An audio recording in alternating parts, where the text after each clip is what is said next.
શ્રી ક્ષત્રિય યુવક સંઘના સંસ્થાપક પૂજ્ય તનસિંહજી આપણા બધાના પ્રેરક અને માર્ગદર્શક છે. રાજસ્થાન બાડમેરના રામદેરિયા ગામના ઠાકોર બલવંતસિંહ મેચા અને માતા શ્રીમતી મોતી કુંવરજી સોઢાના પુત્ર તરીકે 25 જાન્યુઆરી 1924માં તેમના માતાના ઘર બેરસિયાલા ગામમાં તેમનો જન્મ થયો હતો.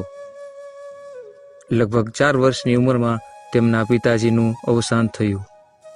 મમતામયી માતાજીએ અનેક કષ્ટ વેઠીને તેમનું લાલન પાલન કર્યું. નાની ઉંમરમાં બાડમેરમાં એકલા રહીને પ્રારંભિક શિક્ષા પ્રાપ્ત કરી. 1942માં જોધપુરમાં ચોપાસણીથી મેટ્રિક થયા. ત્યાર પછી ઝુંઝુનુ જિલ્લાના પિલાનીમાં બિરલા કોલેજથી સ્નાતકની પરીક્ષામાં ઉત્તીર્ણ થયા પછી નાગપુરથી વકીલાતનો અભ્યાસ શરૂ કર્યો અને બાડમેર આવી વકીલાત શરૂ કરી. અહીંયા 1949માં બાડમેર નગરપાલિકાના પ્રથમ અધ્યક્ષ તરીકે ચૂંટાઈ આવ્યા. 1952ની સામાન્ય ચૂંટણીમાં માત્ર 28 વર્ષની ઉંમરમાં બાડમેરથી રાજસ્થાનની પ્રથમ વિધાનસભા માટે વિધાયક બન્યા અને થોડાક સમય માટે સંયુક્ત વિપક્ષના નેતા પણ રહ્યા. 1957માં ફરી વિધાયક બન્યા.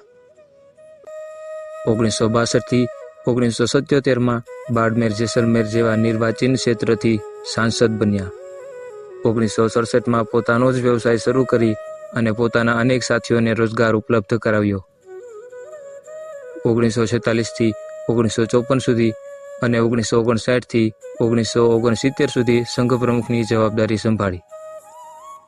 1969થી 1979 સુધી શ્રદ્ધેય નારાયણસિંહજીને સંઘ પ્રમુખની જવાબદારી સોંપવી પોતે સંરક્ષકની ભૂમિકા નિભાવી. રાજનીતિજ્ઞ, વ્યવસાયિક, ખેડૂત, વકીલ, સમાજસેવક જેવી અન્ય ઘણી ભૂમિકા સફળતાપૂર્વક નિભાવવી એ પૂજ્ય તનસિંહજીના બહુપરિમાણીય વ્યક્તિત્વની ઓળખ હતી. આટલી બધી વ્યસ્તતા વચ્ચે પણ તેમણે અનેક પુસ્તકો લખ્યા અને સંઘશક્તિ પુસ્તિકાનું પ્રકાશન પ્રારંભ કર્યું. ગદ્ય, પદ્ય, ડાયરી, પત્રલેખનના રૂપે તેમની અદ્ભુત લેખન પ્રતિભાના દર્શન થાય છે.